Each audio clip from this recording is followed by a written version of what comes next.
Tem gente que diz que orgulho é pecado, que uma mulher de verdade deve engolir desaforo calada, sorrir para quem a machuca e fingir que está tudo bem para não criar problema. Passei 67 anos da minha vida acreditando nisso. 67 anos abaixando a cabeça, mordendo a língua, deixando passar. Mas naquela tarde de sábado, há 6 meses, eu descobri uma coisa que ninguém me ensinou. Silêncio também pode ser uma arma. E às vezes, ficar quieta não é sinal de fraqueza.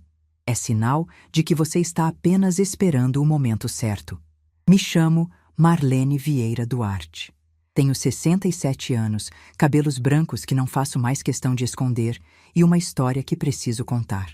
Não para me vingar de ninguém, não para expor pessoas, mas porque talvez exista outra mulher por aí, da minha idade ou mais nova, passando pelo que eu passei. E ela precisa saber que não está sozinha. Nasci no interior de Minas Gerais, numa cidadezinha chamada Sacramento, perto do Triângulo Mineiro. Meu pai era tropeiro, minha mãe lavadeira. A gente não tinha muito, mas tinha dignidade. Minha mãe dizia que pobreza não era desculpa para a falta de postura, e que uma mulher podia estar de pé descalço no chão de terra batida, mas nunca devia andar de cabeça baixa. Carreguei essa lição comigo a vida inteira. Aos 22 anos, me casei com Geraldo Duarte, um rapaz de Uberlândia que tinha uma lojinha de roupas no centro da cidade. Era um espaço pequeno, de uns 30 metros quadrados, espremido entre uma farmácia e uma papelaria. Ele vendia, eu costurava. Dormíamos 5 horas por noite, acordávamos antes do sol nascer, e repetíamos isso todos os dias da semana, inclusive domingo. Não tinha folga, não tinha férias, não tinha garantia de nada. Só tinha sonho. E o sonho cresceu. Em 40 anos de casamento, transformamos aquela lojinha numa rede de 14 lojas espalhadas por Minas Gerais e São Paulo.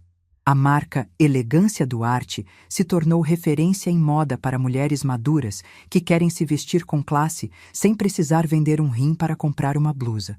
Sempre acreditei que elegância não tem a ver com preço, tem a ver com respeito. Respeito pela própria imagem, pelo próprio corpo, pela própria história. Geraldo partiu há alguns anos. Uma condição do coração que não deu tempo nem de se despedir direito. Numa sexta-feira, ele estava rindo comigo na sala, planejando uma viagem para conhecer Portugal. No sábado de manhã, não acordou mais. Desde então, toco o negócio praticamente sozinha. Meu filho mais velho, Renato, trabalha comigo e conhece cada detalhe da operação. Ele entende meu jeito, respeita minhas decisões e nunca tentou me passar para trás. Renato é o tipo de filho que toda mãe sonha em ter. Presente, honesto, trabalhador. Mas eu tenho 2 filhos. E o segundo, Eduardo, sempre foi diferente.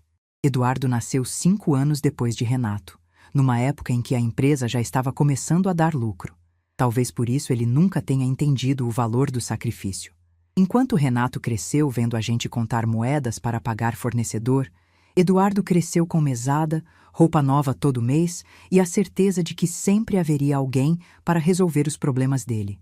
Eu assumo minha culpa nisso. Mimei demais. Protegi demais. Achei que estava sendo boa mãe, quando na verdade estava criando um homem que não sabia lidar com frustração. Eduardo se formou em administração, trabalhou um tempo na empresa, mas logo arrumou um emprego numa multinacional de tecnologia. Dizia que queria construir algo próprio, que não queria ficar na sombra da família. Eu respeitei. Doeu, mas respeitei. O problema começou quando ele conheceu Patrícia. Patrícia era secretária executiva numa empresa parceira. Bonita, bem arrumada, com aquele jeito de quem sabe exatamente o que quer da vida. Eduardo se apaixonou perdidamente. Em 6 meses, estavam noivos. Em 1 ano, casados. Desde o primeiro encontro, senti que ela não gostava de mim. Não era nada explícito. Era o jeito como ela olhava para minha roupa, como corrigia minha forma de falar, como revirava os olhos quando eu contava histórias da minha infância no interior. Para Patrícia, eu era uma velha caipira que não combinava com a imagem de sucesso que ela queria projetar. Mas o que me machucava de verdade era a mentira que Eduardo contava para ela. Descobri por acaso, numa conversa que ouvi sem querer. Eduardo dizia para os amigos que a empresa da família era um negocinho pequeno, que eu vivia de aposentadoria e uns aluguéis, e que ele era o verdadeiro provedor da casa deles com o salário de gerente comercial. Patrícia acreditou e passou a me tratar como uma sogra que devia agradecer por ser tolerada nas reuniões de família. Eu engolia. Engolia quando ela me colocava sentada na ponta da mesa, longe dos outros convidados. Engolia quando ela esquecia de me avisar sobre os aniversários dos meus próprios netos. Engolia quando ela fazia comentários sobre como algumas pessoas não sabem se vestir para certas ocasiões. Engolia porque amava meu filho, porque queria ver Bernardo, meu neto de 4 anos, e a pequena Isabela de 2. Porque achava que com o tempo as coisas melhorariam, que Patrícia amadureceria, que Eduardo abriria os olhos. Mas a verdade é que quanto mais eu engolia, mais eles achavam que podiam me fazer engolir. Até aquele sábado. Era uma tarde comum. Eu tinha acabado de sair de uma reunião com fornecedores de tecido numa cidade vizinha e estava voltando para Uberlândia. Como o shopping ficava no caminho, resolvi passar numa das lojas da rede para verificar como estava o movimento. Era uma franquia nova, inaugurada há apenas 3 meses. Uma das unidades mais elegantes da rede, localizada no piso superior do shopping mais sofisticado da cidade. Eu tinha investido pesado naquela loja.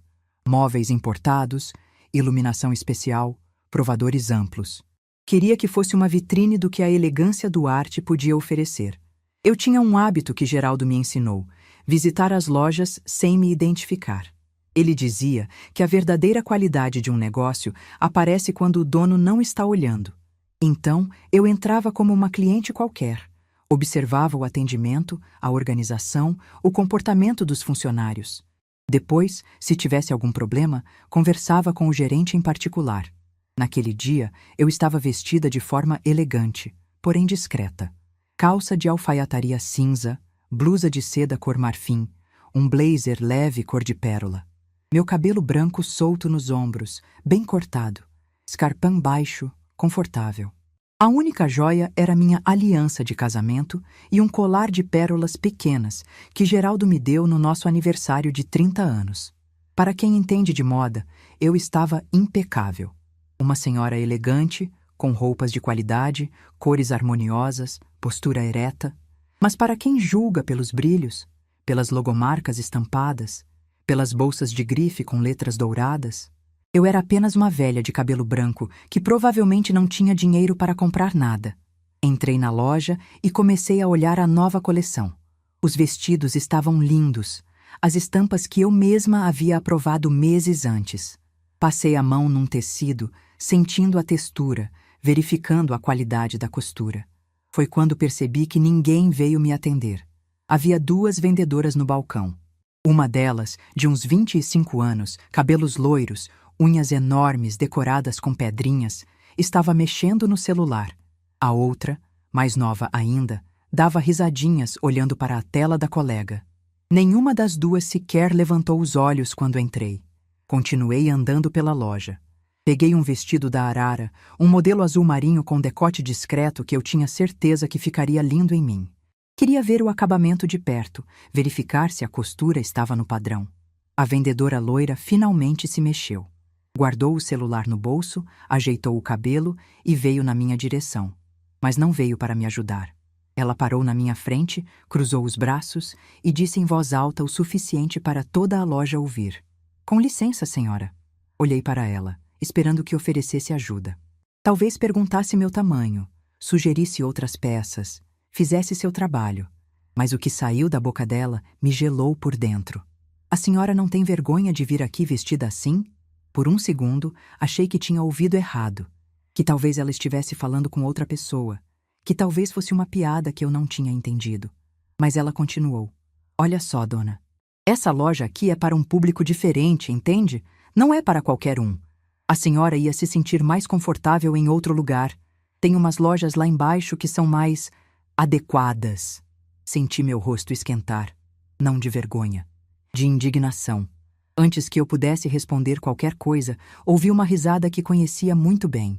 Uma risada aguda, afetada, que eu ouvia nos almoços de domingo, nas festas de aniversário dos meus netos, nas reuniões de família que eu insistia em frequentar, mesmo sabendo que não era bem-vinda. Virei o rosto para a entrada da loja, e lá estava ela. Patrícia, minha nora.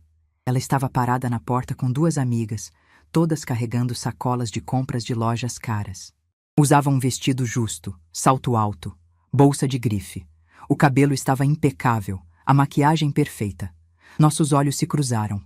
Por um segundo que pareceu durar uma eternidade, vi o reconhecimento passar pelo rosto dela. Ela me viu. Sabia que era eu. Sua sogra. A mãe do marido dela. A avó dos filhos dela.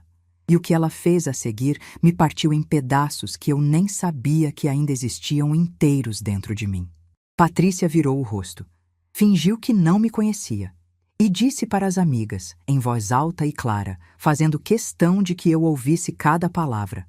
Ai, meninas, que constrangimento! Vamos sair daqui. Essa loja está deixando qualquer tipo de gente entrar. Olha o nível... As amigas riram. A vendedora riu. E Patrícia saiu da loja sem olhar para trás, como se eu fosse uma estranha inconveniente. Uma mancha no sábado perfeito dela. A vendedora, encorajada pela cena, continuou. Viu só, dona? Até as clientes de verdade estão incomodadas. Faça um favor a si mesma e procure uma loja mais adequada ao seu padrão. Não quero ter que chamar o segurança. Fiquei parada ali, segurando aquele vestido azul marinho que eu mesma tinha desenhado, sentindo o peso de cada palavra, de cada risada, de cada olhar de desprezo. Eu poderia ter dito quem eu era naquele momento. Poderia ter destruído a carreira daquela vendedora com uma única frase. Poderia ter corrido atrás de Patrícia e feito um escândalo no meio do shopping. Mas não fiz nada disso. Respirei fundo. Coloquei o vestido de volta no cabide com cuidado. Ajeitei minha bolsa no ombro. Olhei para a vendedora com uma calma que me surpreendeu. E disse apenas: obrigada pelo atendimento. Vou lembrar dele. Saí da loja devagar, com a coluna ereta, sem olhar para trás. Mas enquanto caminhava pelo corredor do shopping, algo estava nascendo dentro de mim. Algo que tinha ficado adormecido por anos, décadas talvez, esperando o momento certo para despertar.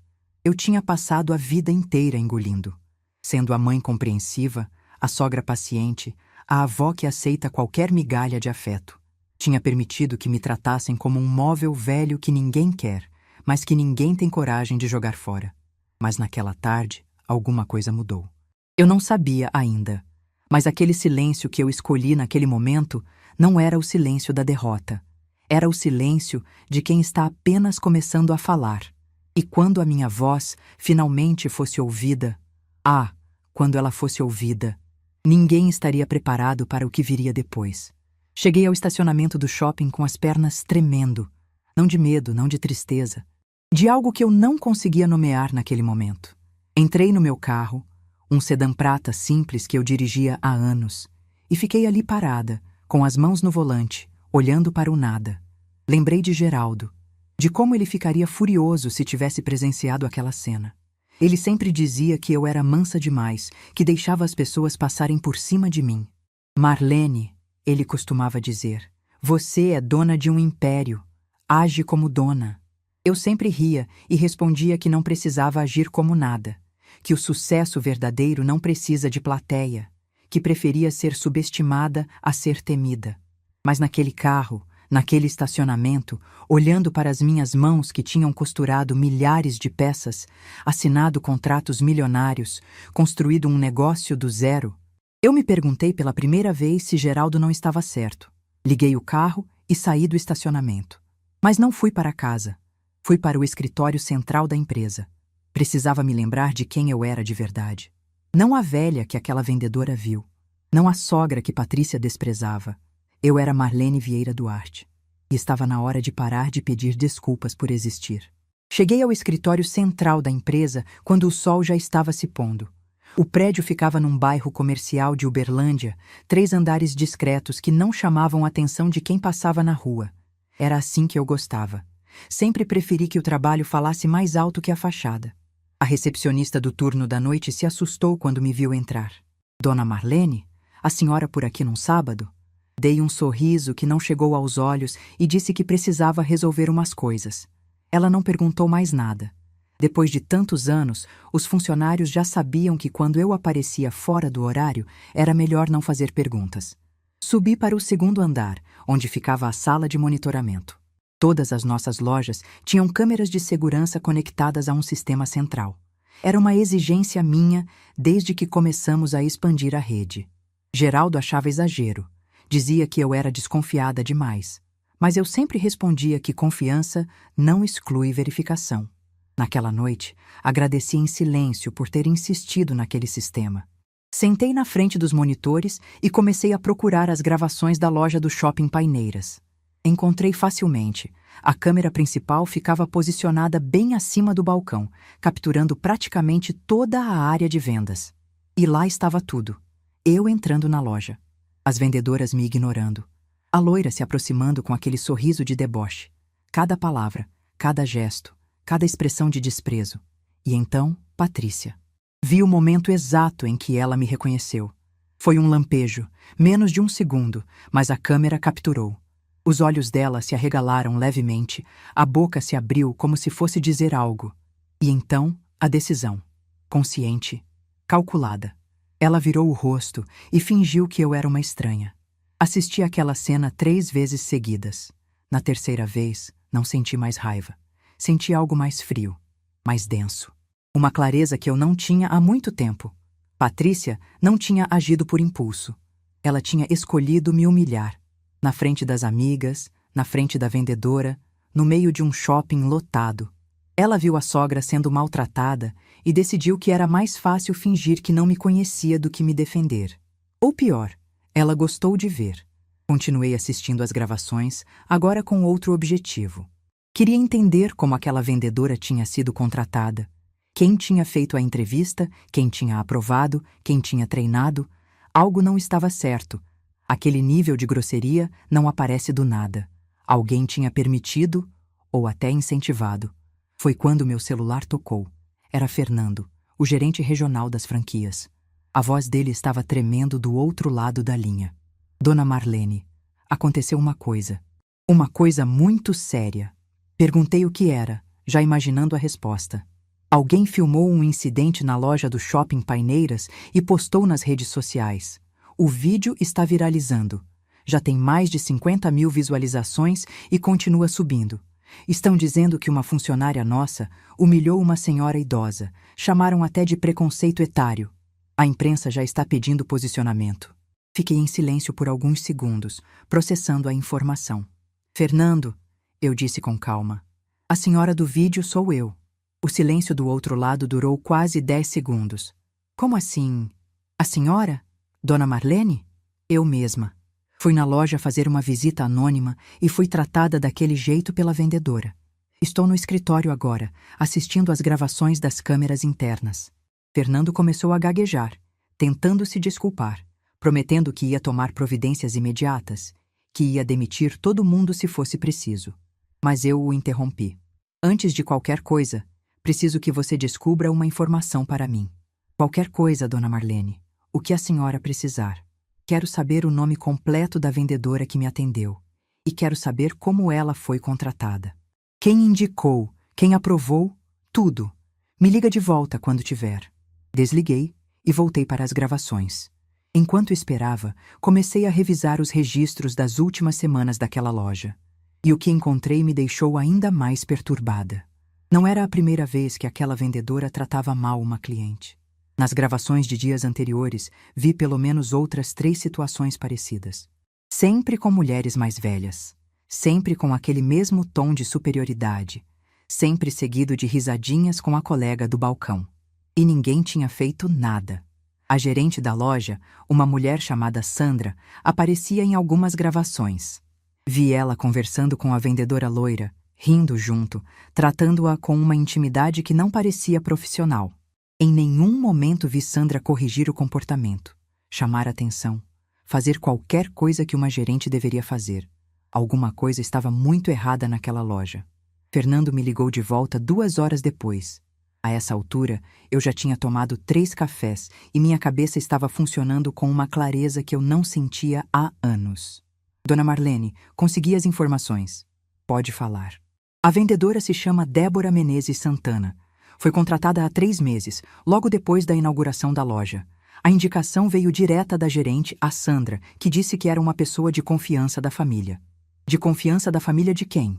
A Sandra não especificou no formulário, só escreveu indicação familiar.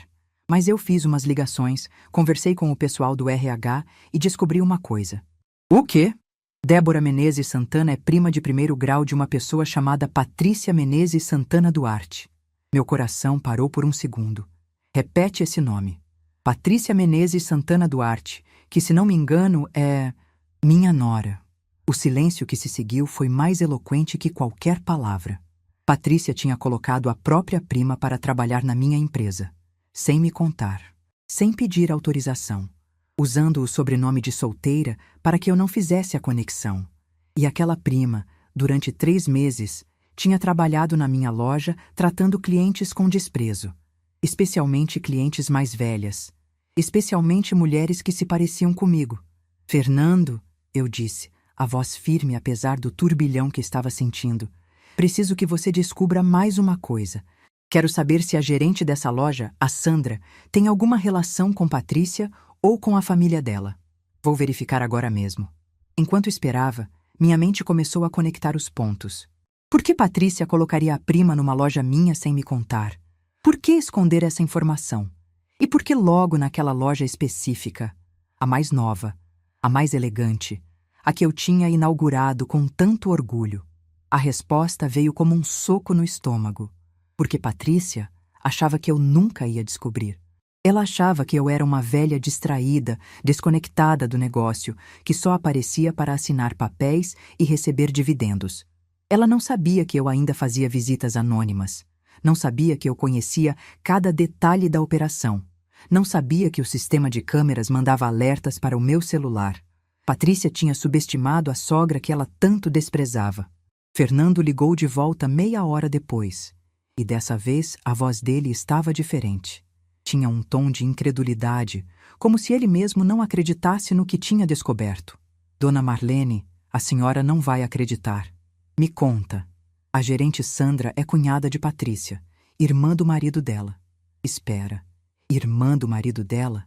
Patrícia é casada com meu filho Eduardo. Ele não tem irmã. Não, Dona Marlene. Patrícia foi casada antes, com um homem chamado Ricardo. O casamento durou 2 anos. Sandra é irmã desse Ricardo. Senti o chão sumir debaixo dos meus pés. Patrícia tinha sido casada antes? Eduardo nunca tinha me contado isso.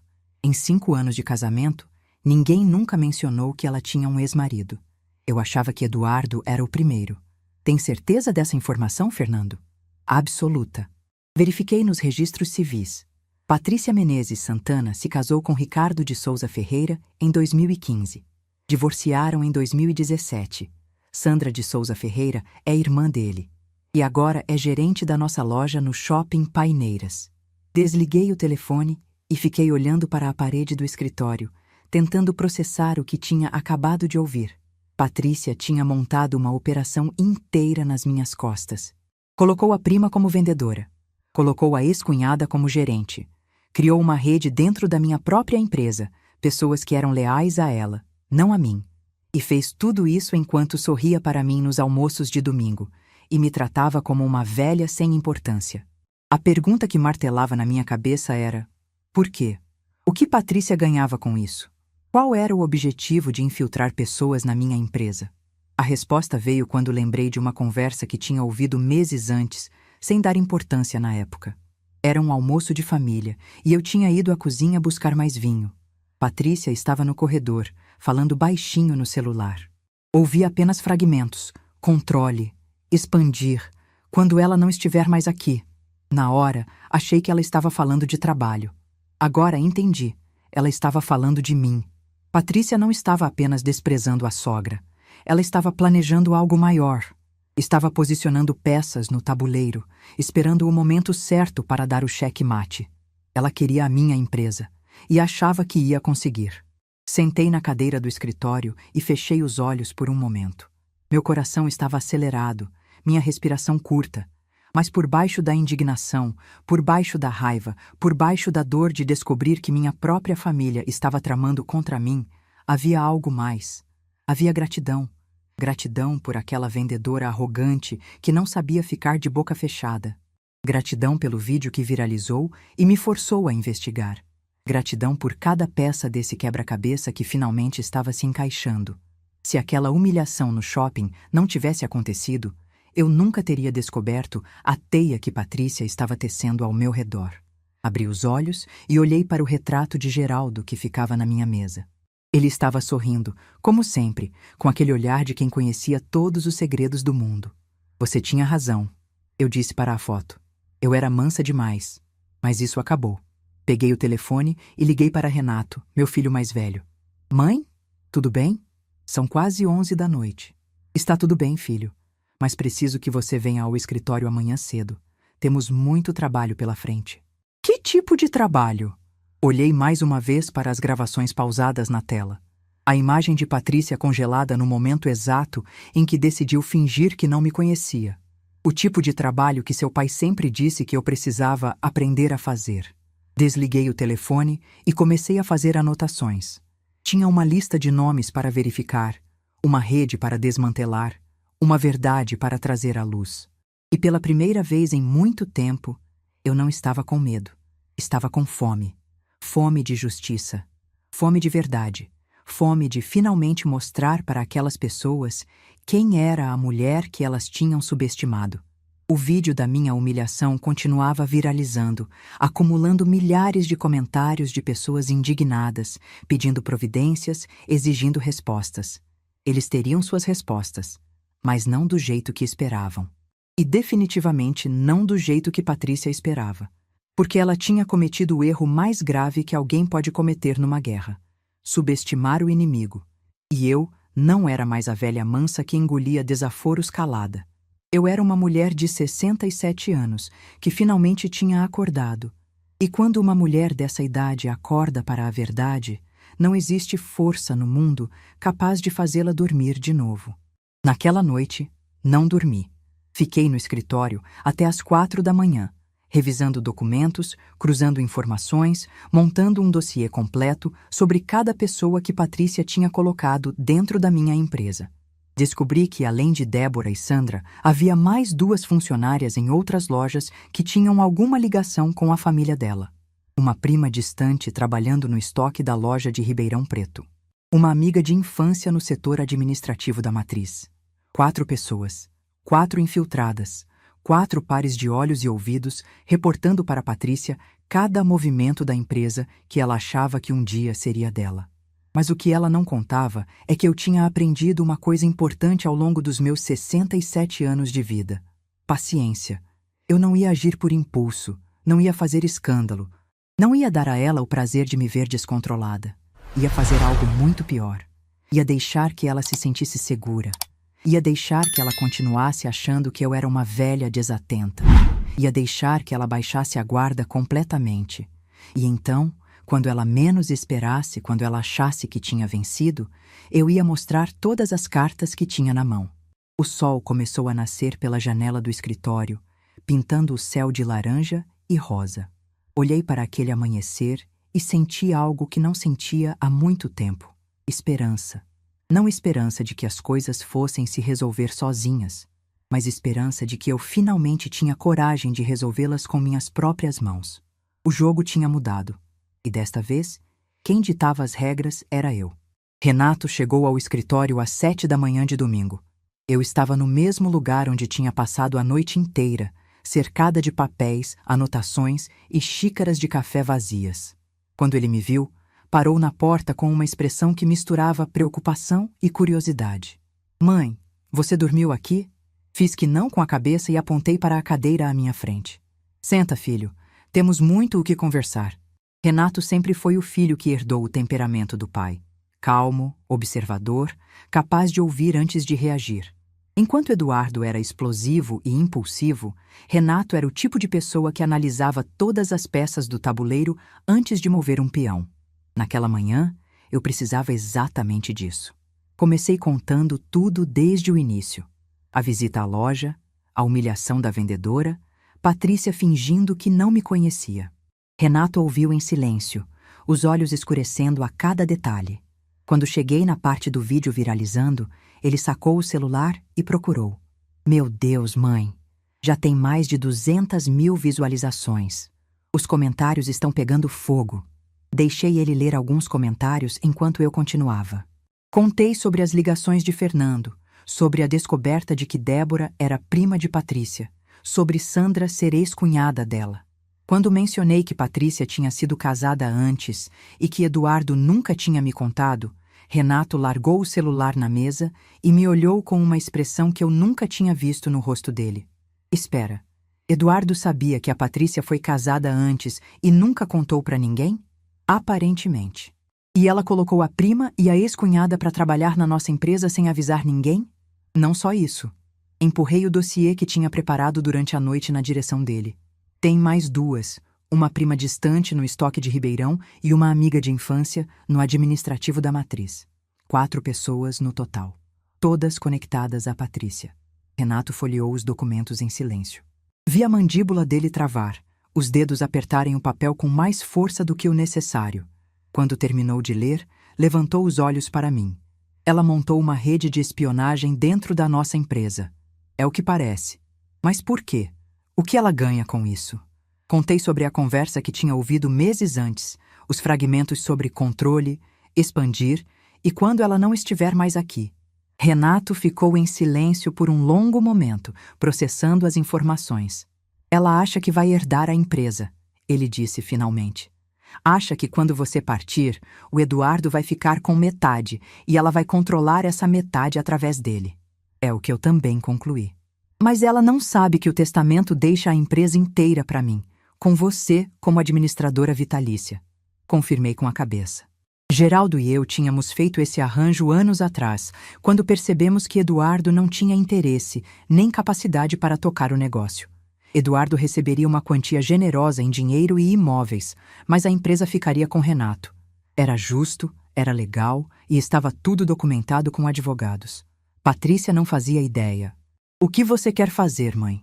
Olhei para meu filho mais velho, aquele menino que tinha crescido me vendo costurar de madrugada, que tinha aprendido a fazer inventário antes de aprender a andar de bicicleta, que nunca tinha me dado um único motivo para desconfiar dele. Quero limpar a casa, mas quero fazer isso do jeito certo, sem escândalo, sem histeria. Quero que quando tudo acabar, ninguém possa dizer que agi por impulso ou por vingança. Renato assentiu devagar. E o Eduardo? Ele sabe de alguma coisa? Essa era a pergunta que eu vinha evitando a noite inteira. Meu filho caçula. O menino que eu tinha mimado demais, protegido demais. Será que ele fazia parte do plano de Patrícia? Será que estava ciente de tudo e tinha escolhido ficar do lado dela? Não sei, admiti. E essa é a parte que mais me assusta. Renato se levantou e veio até o meu lado da mesa. Colocou a mão no meu ombro, um gesto simples que me lembrou tanto de Geraldo que meus olhos arderam. Vamos descobrir juntos, mãe.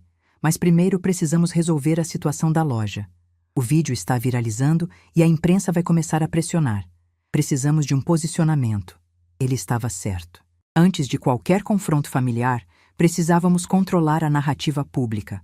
Passamos as próximas 2 horas elaborando um plano.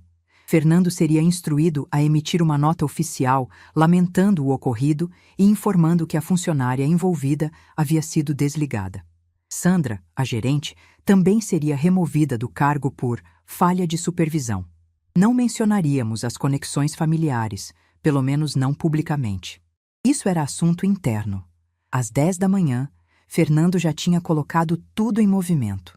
A nota foi divulgada, os jornalistas receberam respostas padronizadas e a loja do Shopping Paineiras foi temporariamente fechada para a reestruturação da equipe. Foi quando meu celular tocou. O nome na tela fez meu coração apertar. Eduardo. Atendi com a voz mais neutra que consegui. Oi, filho. Mãe, o que está acontecendo? A Patrícia está desesperada. Disse que a prima dela foi mandada embora da loja do shopping. Que história é essa? Olhei para Renato, que estava ouvindo tudo com atenção. Respirei fundo. Eduardo, acho melhor você vir aqui no escritório. Temos uma conversa séria para ter. Conversa sobre o quê? Mãe, a Patrícia está chorando, dizendo que foi tudo um mal-entendido, que a prima não fez nada de errado. A prima dela me humilhou na loja ontem. Me chamou de mal vestida, sugeriu que eu fosse procurar uma loja mais adequada ao meu padrão. E sua esposa estava lá. Viu tudo e fingiu que não me conhecia. O silêncio do outro lado da linha foi ensurdecedor. O quê? Você ouviu. Venha ao escritório. Agora. Desliguei antes que ele pudesse responder. Renato me olhou com uma mistura de orgulho e preocupação. Você está pronta para isso? Não, admiti. Mas preciso estar. Eduardo chegou 40 minutos depois. Entrou no escritório com a cara de quem não tinha dormido direito, os olhos vermelhos, o cabelo despenteado. Quando viu Renato sentado ao meu lado, hesitou na porta. O que ele está fazendo aqui? Renato é meu sócio e meu filho. Ele tem todo o direito de estar presente nessa conversa. Eduardo entrou devagar, como um animal que fareja uma armadilha. Sentou na cadeira em frente à minha mesa, a mesma cadeira onde Renato tinha sentado horas antes. Mas enquanto Renato tinha se sentado com confiança, Eduardo parecia querer desaparecer no estofado. Mãe, eu não sei o que a Patrícia fez, mas tenho certeza de que ela pode explicar. Eduardo. Minha voz saiu mais firme do que eu esperava. Antes de você defender sua esposa, preciso que você me responda uma coisa com honestidade. Você sabia que ela foi casada antes de conhecer você? O rosto dele perdeu a cor. Como você sabia ou não sabia? Ele engoliu em seco, desviando os olhos. Sabia. E por que nunca me contou? Porque não era relevante. Foi um casamento curto, não deu certo, ela preferiu deixar isso no passado. Não era relevante? Senti a raiva subir, mas me forcei a manter a calma. Eduardo, a ex-cunhada da sua esposa, é gerente de uma das minhas lojas. A prima dela é vendedora na mesma loja. Você sabia disso também? O silêncio dele foi a resposta que eu precisava. Sabia, eu afirmei. Você sabia e não me contou. Mãe, a Patrícia só queria ajudar a família dela. A Sandra estava desempregada, a Débora precisava de uma oportunidade. E por isso ela as colocou na minha empresa sem me consultar? Usando seu nome, seu acesso, sua posição como meu filho? Eduardo abriu a boca para responder, mas Renato o interrompeu. Eduardo, você tem ideia do que a Débora fez ontem? Ela humilhou a nossa mãe. Chamou ela de mal vestida, sugeriu que ela fosse embora da loja, ameaçou chamar o segurança. Alguém filmou e o vídeo está com mais de 200.000 visualizações. A marca da família está sendo arrastada na lama por causa de uma funcionária que sua esposa indicou. Eduardo empalideceu ainda mais. Eu não sabia que ela tratava os clientes assim. Não sabia ou não quis saber? A pergunta de Renato foi como um tapa. Porque, segundo os registros, não foi a primeira vez. A Débora tinha um padrão de tratar mal clientes mais velhas. E a Sandra, que era responsável por supervisionar, nunca fez nada. Quase como se fosse proposital. Olhei para meu filho caçula e vi algo que me partiu o coração. Ele sabia. Talvez não soubesse de tudo, talvez não soubesse dos detalhes, mas sabia que algo errado estava acontecendo. E tinha escolhido ignorar. Eduardo, eu disse, a voz mais suave agora. Eu preciso que você me diga a verdade. Você faz parte do plano da Patrícia? Que plano? Mãe, eu não sei do que você está falando. O plano de colocar pessoas de confiança dela dentro da empresa. O plano de monitorar o que acontece aqui. O plano de, eventualmente, assumir o controle quando eu não estiver mais presente. Eduardo ficou em silêncio por um longo momento. Quando finalmente falou, sua voz estava embargada. Eu não quero a empresa, mãe. Nunca quis. Isso sempre foi coisa do Renato, não minha. Mas a Patrícia quer. Ele não negou. Ela acha que é injusto. Acha que, como sua nora, como mãe dos seus netos, ela deveria ter mais participação nas decisões. Ela fica falando que você trata o Renato como o favorito, que eu sou sempre deixado de lado. E a solução dela foi infiltrar a família inteira na minha empresa pelas minhas costas? Eduardo abaixou a cabeça. Eu devia ter te contado. Eu sei. Mas a Patrícia disse que você não ia aprovar, que você ia criar problema, que era mais fácil assim. Mais fácil para quem, Eduardo? Ele não respondeu. Levantei da minha cadeira e fui até a janela. O sol de domingo brilhava lá fora, pessoas caminhavam na rua, a vida seguia normalmente para todo mundo, menos para nós. Sua esposa me viu sendo humilhada ontem, eu disse, ainda de costas. Ela estava bem ali, na porta da loja. Nossos olhos se cruzaram. E sabe o que ela fez? Silêncio. Ela fingiu que não me conhecia. Disse para as amigas que a loja estava deixando qualquer tipo de gente entrar. Riu de mim, Eduardo. Sua esposa riu da sua mãe enquanto eu era humilhada pela prima dela. Ouvi um som abafado atrás de mim. Quando me virei, Eduardo estava com o rosto entre as mãos. Eu não sabia disso, ele murmurou. Eu juro que não sabia. E agora que sabe, o que você vai fazer? Ele levantou os olhos para mim e por um segundo vi o menino que ele tinha sido. O menino que corria para os meus braços quando tinha pesadelo, que me mostrava orgulhoso cada desenho que fazia na escola, que dizia que eu era a melhor mãe do mundo. Onde estava aquele menino? Eu não sei, mãe, eu não sei. Voltei para a minha cadeira e sentei devagar. Estava exausta, emocionalmente destruída, mas ainda tinha uma coisa a dizer. Eduardo, eu amo você. Você é meu filho e isso nunca vai mudar. Mas eu não vou mais aceitar ser desrespeitada. Não por você, não pela sua esposa, não por ninguém. As pessoas que a Patrícia colocou na empresa serão desligadas, todas elas.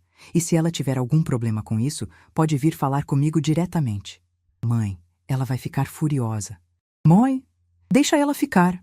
Olhei firme nos olhos do meu filho. E você vai ter que decidir de que lado está. Não estou te pedindo para escolher entre mim e sua esposa. Estou te pedindo para escolher entre o certo e o errado, entre a honestidade e a manipulação, entre ser um homem de verdade ou ser um fantoche nas mãos de quem quer te usar. Eduardo se levantou devagar, como se cada movimento custasse um esforço imenso. Eu preciso pensar, mãe. Preciso conversar com a Patrícia. Vai, eu disse. Conversa. Mas lembra de uma coisa. Eu não vou estar aqui para sempre. E quando eu partir, a forma como você me tratou nesses últimos anos vai ser a única coisa que vai sobrar. Vai ter que conviver com isso pelo resto da vida. Ele saiu do escritório sem dizer mais nada. Renato esperou até ouvirmos a porta do elevador se fechar para falar. Você acha que ele vai fazer a coisa certa? Olhei para o lugar vazio onde meu filho caçula tinha estado sentado. Eu não sei, filho, mas já passou da hora dele aprender a fazer as próprias escolhas e arcar com as consequências delas. Meu celular vibrou na mesa. Uma mensagem de Fernando. Dona Marlene, a Patrícia ligou para a loja. Está desesperada querendo falar com alguém. O que eu faço? Olhei para Renato, que leu a mensagem por cima do meu ombro. É agora, ele disse. Era agora. A próxima peça do tabuleiro estava prestes a cair. E Patrícia ainda não tinha ideia do tamanho do cheque-mate que estava vindo na direção dela. Respondi a mensagem de Fernando com apenas 3 palavras. Deixa ela ligar. Renato me olhou com curiosidade. Você vai atender? Não.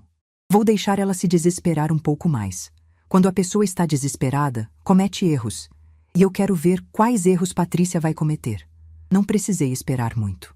20 minutos depois, meu celular começou a tocar. O nome de Patrícia brilhava na tela. Deixei tocar até o último segundo, antes de cair na caixa postal. Ela ligou de novo. E de novo. Na 4ª tentativa, atendi. Alô? Dona Marlene! A voz dela estava esganiçada, completamente diferente do tom controlado que ela sempre usava comigo. Graças a Deus a senhora atendeu. Está acontecendo um absurdo. A Débora foi mandada embora, a Sandra também. Ninguém quer me explicar nada. Patrícia, eu disse calmamente. Eu sei exatamente o que está acontecendo. Fui eu quem autorizou as demissões. Silêncio. Como assim? A senhora? Eu, a dona da empresa. Lembra que a empresa é minha, não lembra? Outro silêncio, mais longo dessa vez. Mas por quê? A Débora não fez nada de errado. Ela é uma boa funcionária. Patrícia. Minha voz saiu firme, cortante. Sua prima me humilhou na loja ontem. Me chamou de mal vestida, sugeriu que eu procurasse uma loja mais adequada ao meu padrão, ameaçou chamar o segurança. E você estava lá. Viu tudo. E fingiu que não me conhecia. O silêncio do outro lado foi tão profundo que por um momento achei que a ligação tinha caído. Eu não... Não o quê? Não estava lá? Não me viu? Não disse para suas amigas que a loja estava deixando qualquer tipo de gente entrar? Dona Marlene, foi um mal-entendido. Eu não percebi que era a senhora. Estava distraída. Patrícia, nossos olhos se cruzaram. Por quase 5 segundos. Eu vi você me reconhecer. Vi a decisão passar pelo seu rosto. Você escolheu fingir que eu era uma estranha. E sabe como eu sei disso com tanta certeza? Silêncio. Porque está tudo gravado. As câmeras da loja capturaram cada segundo. Cada expressão sua. Cada palavra. Está tudo documentado. Ouvi um som estrangulado do outro lado da linha. Algo entre um engasgo e um soluço. E tem mais, continuei. Eu sei que você colocou sua prima e sua ex-cunhada para trabalhar na minha empresa sem me consultar. Sei que tem mais 2 pessoas ligadas a você em outras unidades. Sei do seu casamento anterior que você e Eduardo fizeram tanta questão de esconder de mim. Sei de tudo, Patrícia. Dona Marlene, por favor, deixa eu explicar. Não precisa explicar nada. Eu não liguei para ouvir explicações. Liguei para informar que todas as pessoas que você infiltrou na minha empresa serão desligadas até o final desta semana. E que se você quiser ter qualquer tipo de relação civilizada comigo daqui para frente, vai precisar aprender uma coisa que claramente ninguém te ensinou: respeito. A senhora não pode fazer isso. São pessoas que dependem desse emprego, que têm família. Eu posso e vou fazer. A empresa é minha, Patrícia. Minha. Construí ela do zero com minhas próprias mãos, enquanto você ainda nem tinha nascido. E não vou permitir que ninguém, absolutamente ninguém, use o que eu construí para me sabotar. Sabotar? Dona Marlene, eu nunca... Patrícia, interrompi ela com uma calma gelada. Eu ouvi sua conversa no corredor, meses atrás. Ouvi você falando sobre controle, sobre expandir, sobre quando eu não estiver mais aqui. Eu sei exatamente o que você estava planejando. E acabou. Entendeu? Acabou. O silêncio que se seguiu foi diferente dos anteriores. Não era silêncio de surpresa ou de desespero. Era silêncio de derrota. O Eduardo sabe disso tudo? Ela perguntou finalmente, a voz quase um sussurro. Acabei de ter uma longa conversa com ele. Sabe de tudo. E o que ele disse? Isso é entre você e seu marido. Não sou eu quem vai resolver os problemas do seu casamento. Só vim avisar que a partir de hoje as regras mudaram. Se você quiser continuar fazendo parte desta família, vai ter que me tratar com o respeito que eu mereço. Não por ser rica, não por ser dona de empresa, mas por ser um ser humano. Por ser a mãe do seu marido. Por ser a avó dos seus filhos. Dona Marlene. E se você não conseguir fazer isso, tudo bem também. Eu sobrevivi 67 anos sem a sua aprovação. Posso sobreviver mais alguns. Desliguei o telefone antes que ela pudesse responder. Renato estava me olhando com uma expressão que eu não conseguia decifrar. O que foi? Perguntei. Nada, ele disse, um sorriso surgindo no canto da boca. É que fazia tempo que eu não via a empresária Marlene Duarte em ação. Tinha esquecido como era. Sorri de volta, mas o sorriso não durou muito. A adrenalina da ligação estava passando, e no lugar dela veio um cansaço profundo. Não físico, mas emocional. O tipo de cansaço que vem de carregar um peso por tempo demais e finalmente colocá-lo no chão. Vai para casa, mãe, Renato disse gentilmente. Você passou a noite aqui? Precisa descansar. Eu cuido do resto. Ele estava certo. Eu precisava de um banho quente, de uma cama macia, de algumas horas de silêncio para processar tudo o que tinha acontecido nas últimas 24 horas. Mas quando cheguei em casa, descobri que o dia ainda não tinha acabado. Havia um carro estacionado na minha garagem. O carro de Patrícia. E ela estava sentada no banco do motorista, esperando. Por um momento, considerei dar meia volta e ir para qualquer outro lugar. Mas então lembrei das palavras que eu mesma tinha dito a vida inteira. Problemas não desaparecem só porque você vira as costas para eles. Só crescem. Estacionei ao lado do carro dela e desci devagar. Patrícia saiu do carro ao mesmo tempo. Ela estava irreconhecível. A maquiagem borrada, os olhos inchados, o cabelo que sempre estava impecável, agora parecia que tinha sido puxado em várias direções. A mulher que sempre fez questão de parecer perfeita estava completamente desmoronada. Dona Marlene, por favor, preciso conversar com a senhora. Já conversamos por telefone. Por favor. A voz dela quebrou. 5 minutos. É tudo o que eu peço. Olhei para aquela mulher que tinha me causado tanto sofrimento nos últimos 5 anos. Que tinha me feito sentir invisível na minha própria família. que tinha planejado nas minhas costas, mentido para mim, rido da minha humilhação. E mesmo assim, por algum motivo que eu não conseguia explicar, abri a porta da minha casa e fiz sinal para ela entrar. Sentamos na sala, eu numa poltrona, ela no sofá.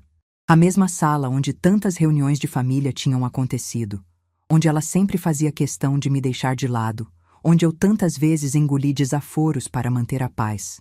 Fala, eu disse simplesmente. Patrícia respirou fundo, as mãos tremendo no colo. Eu sei que a senhora me odeia, e tem todo o direito. O que eu fiz ontem, o que eu venho fazendo, não tem desculpa. Eu sei disso. Fiquei em silêncio, esperando. Mas eu preciso que a senhora entenda uma coisa. Não é desculpa, é só contexto. Estou ouvindo. Ela engoliu em seco, os olhos fixos no chão. Eu cresci numa família onde dinheiro era a única coisa que importava. Meu pai media o valor das pessoas pelo saldo bancário. Minha mãe só se preocupava com aparências. Quando eu me casei pela primeira vez com o Ricardo, achei que tinha encontrado segurança. Mas ele me deixou quando a empresa dele faliu. Simplesmente me descartou porque eu não era mais útil. Ela levantou os olhos para mim e pela primeira vez vi algo além da máscara que ela sempre usava. Vi medo, vi insegurança. Vi uma mulher que tinha construído toda a personalidade em cima de areia movediça. Quando conheci o Eduardo, ele me disse que a família tinha uma empresa bem-sucedida, que a mãe dele era dona de uma rede de lojas. Eu vi uma oportunidade de finalmente ter estabilidade, de nunca mais ser descartada. Mas ele também disse que a senhora era simples, que não gostava de ostentação, que vivia como se não tivesse dinheiro. E eu achei que isso significava que a senhora era fraca. Fraca, repeti, sem emoção. Eu sei como isso soa. Mas na minha cabeça, pessoas que não ostentam o que têm estão escondendo algo, ou são fracas demais para aproveitar o próprio sucesso. Eu não entendia que simplicidade podia ser uma escolha, uma força. Ela fez uma pausa, respirando fundo. Quando coloquei a Débora e a Sandra na empresa, eu disse a mim mesma que estava só ajudando a família, que não tinha nada de errado. Mas no fundo eu sabia. Sabia que estava criando uma rede de proteção para mim. Sabia que estava me posicionando para um dia ter mais controle. E eu não me importei com quem eu machucava no processo, nem mesmo com a senhora. E ontem, perguntei, o que passou pela sua cabeça quando você me viu na loja? As lágrimas começaram a escorrer pelo rosto dela. Pânico, vergonha, medo de que minhas amigas descobrissem que minha sogra era aquela senhora de roupa simples. Medo de que elas percebessem que tudo o que eu conto sobre minha vida é exagerado, enfeitado, às vezes inventado. Eu escolhi a minha imagem em vez da senhora. E esse foi o erro mais grave que eu já cometi na vida. Ficamos em silêncio por um longo momento. O relógio da parede fazia um tic-tac suave, marcando os segundos que pareciam se arrastar. Patrícia, eu disse finalmente, eu vou te contar uma coisa que talvez você não saiba. Quando eu tinha a sua idade, eu lavava roupa de outras pessoas para complementar a renda enquanto meu marido tentava fazer a loja crescer. Eu já fui a mulher que as pessoas olhavam com desprezo na rua. Já fui tratada como se não merecesse estar em certos lugares. E sabe o que eu aprendi com isso? Ela balançou a cabeça, esperando. Que o valor de uma pessoa não está na roupa que ela usa, no carro que ela dirige ou no saldo da conta bancária. Está na forma como ela trata os outros, especialmente os outros que não podem fazer nada por ela. Levantei da poltrona e fui até a janela, olhando para o jardim que Geraldo e eu tínhamos plantado juntos há décadas. Você me tratou mal durante 5 anos porque achou que eu não podia fazer nada contra você. Porque achou que eu precisava de você mais do que você precisava de mim. E agora que descobriu que estava errada, está aqui chorando e pedindo desculpas. Mas eu preciso te perguntar uma coisa, Patrícia, e quero que você seja honesta comigo e consigo mesma. Virei para encará-la. Se eu fosse realmente só uma velha pobre, sem empresa, sem dinheiro, sem poder, você estaria aqui pedindo desculpas do mesmo jeito? O silêncio que se seguiu foi a resposta mais honesta que ela poderia ter dado. É o que eu pensei, eu disse suavemente. Você não está arrependida do que fez. Está arrependida porque foi pega. Está com medo das consequências. E isso, Patrícia, é a diferença entre remorso verdadeiro e desespero. Ela começou a chorar mais forte, os ombros tremendo. O que eu posso fazer para consertar isso? Honestamente, eu não sei se você pode. Algumas coisas, uma vez quebradas, não voltam a ser o que eram. Mas se você realmente quer tentar, pode começar sendo uma pessoa diferente. Não comigo, porque sinceramente, eu não sei se consigo confiar em você de novo. Mas com os seus filhos, com o Eduardo, com as pessoas que você encontra na rua e que não podem fazer nada por você. Fui até a porta e abri. Agora eu preciso que você vá embora. Estou cansada, não dormi a noite inteira e preciso de um tempo sozinha para processar tudo isso. Patrícia se levantou devagar, como se cada movimento custasse um esforço enorme. Quando passou por mim na porta, parou. Dona Marlene, a senhora acha que um dia pode me perdoar? Olhei para ela por um longo momento. Perdoar é uma escolha que eu vou fazer por mim, não por você. Quando e se eu estiver pronta. Mas perdoar não significa esquecer. E definitivamente não significa confiar de novo. Ela assentiu, os olhos baixos, e caminhou até o carro. Quando o carro dela desapareceu no final da rua, fechei a porta e encostei nela, deixando o silêncio da casa me envolver. Pela primeira vez em muito tempo, eu senti que podia respirar. Não porque os problemas tinham acabado, não porque tudo estava resolvido, mas porque eu finalmente tinha parado de engolir e descobri que o ar tinha um gosto muito melhor quando você não está sufocando. Dormi 12 horas seguidas naquela noite de domingo. Quando acordei, já era segunda-feira de manhã e o sol entrava pelas frestas da cortina, desenhando listras douradas no chão do quarto. Por um momento, fiquei ali parada, olhando para o teto, tentando lembrar a última vez que tinha dormido tão profundamente. Não consegui lembrar. Levantei devagar, fiz café e sentei na varanda dos fundos, aquela que dá para o jardim que Geraldo e eu plantamos juntos. As roseiras estavam florindo, os passarinhos cantavam e pela primeira vez em muito tempo eu consegui apreciar aquilo sem sentir um peso no peito. Meu celular tinha dezenas de mensagens. Fernando confirmando que as outras 2 funcionárias ligadas à Patrícia tinham sido desligadas na manhã anterior, com todos os procedimentos legais seguidos à risca. Renato perguntando se eu estava bem e avisando que a repercussão do vídeo já estava diminuindo depois que a nota oficial foi divulgada.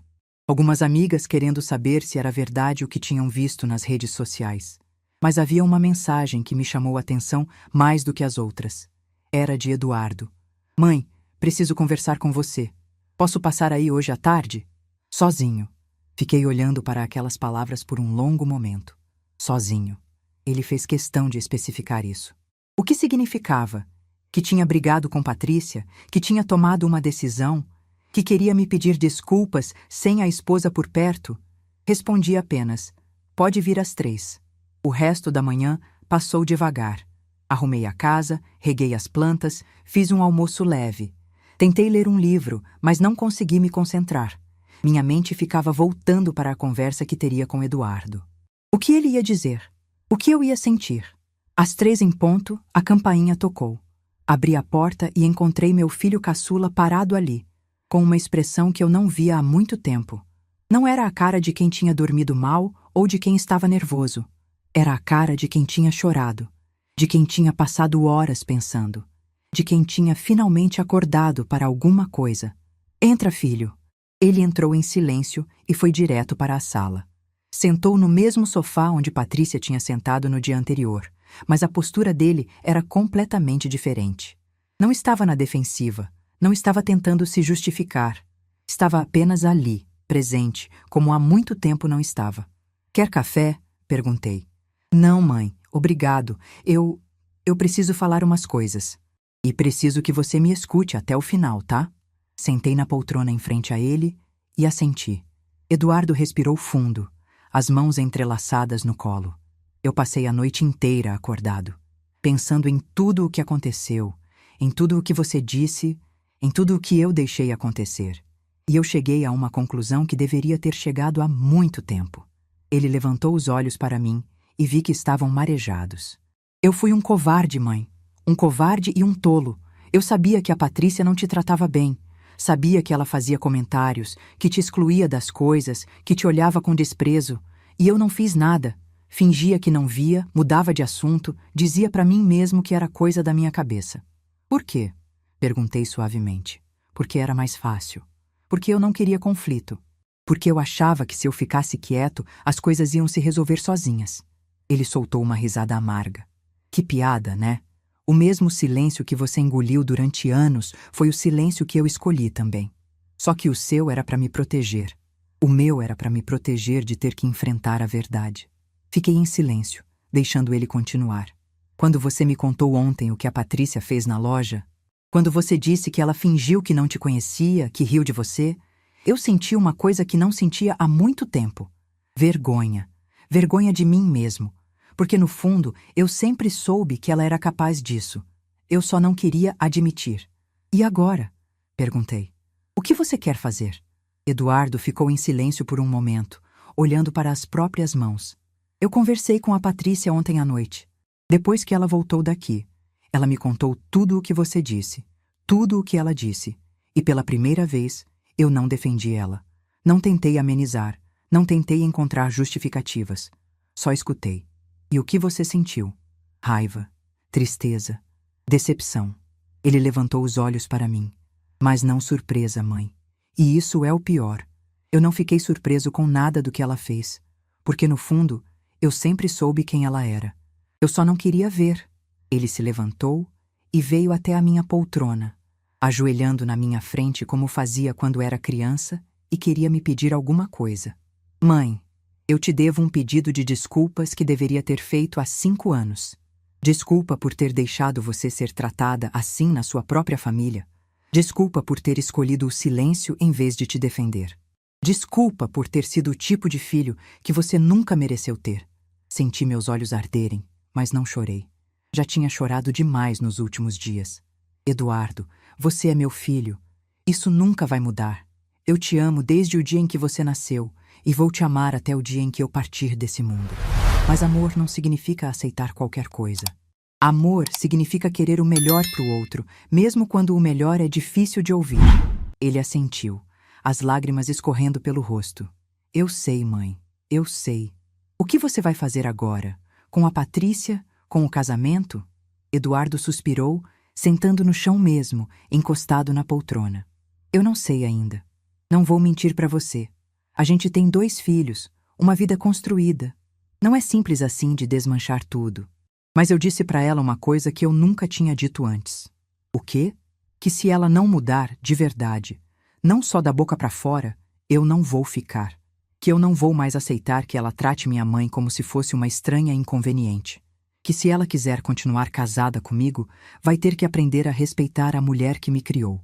Olhei para meu filho, aquele menino que eu tinha mimado demais, protegido demais, e vi algo que não via há muito tempo. Vi um homem que finalmente estava assumindo responsabilidade pelas próprias escolhas.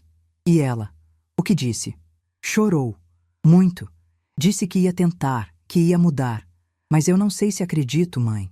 Não sei se uma pessoa consegue mudar assim, de uma hora para outra. Acho que vou precisar de tempo para ver se é verdade ou se é só mais uma atuação. Isso é sábio, filho.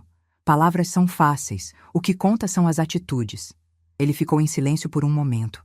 Depois olhou para mim com uma expressão quase infantil. Mãe, posso te pedir uma coisa? Pode. O Bernardo e a Isabela perguntam por você todo dia. Eles sentem sua falta. A Isabela fica procurando você pela casa, chamando vovó, vovó, e eu queria pedir para você não se afastar deles. Eles não têm culpa de nada disso. São só crianças. Meu coração se apertou ao ouvir aquilo. Meus netos, aquelas 2 criaturinhas que eu amava mais do que tudo no mundo, que eu tinha deixado de ver por medo de ter que engolir mais desaforos da mãe deles. Eduardo, eu nunca vou me afastar dos meus netos. Eles são minha família, meu sangue, minha alegria. Mas eu também não vou mais aceitar ser tratada mal para poder vê-los. Se a Patrícia quiser que eu faça parte da vida deles, vai ter que me respeitar. Não como dona de empresa, não como sogra rica, como avó, como ser humano. Eu sei, mãe, e eu vou garantir que isso aconteça.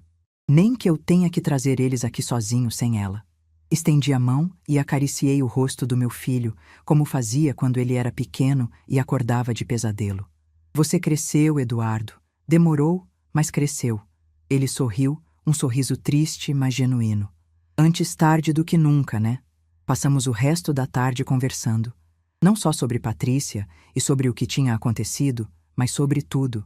Sobre a infância dele, sobre o pai, sobre os sonhos que ele tinha quando era jovem e que foi abandonando pelo caminho. Pela primeira vez em anos, eu senti que estava tendo uma conversa de verdade com meu filho. Não uma conversa superficial de almoço de domingo, mas uma conversa de alma para alma. Quando ele foi embora, já estava escurecendo. Me deu um abraço apertado na porta, daqueles que ele não me dava desde que era adolescente. Eu te amo, mãe. E desculpa por ter demorado tanto para dizer isso de verdade.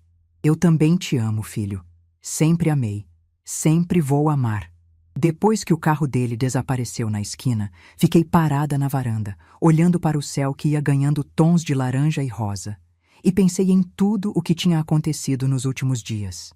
Uma semana antes, eu era uma mulher que engolia desaforos em silêncio, que aceitava ser tratada como invisível pela própria família, que tinha esquecido o próprio valor de tanto ouvir que não tinha nenhum.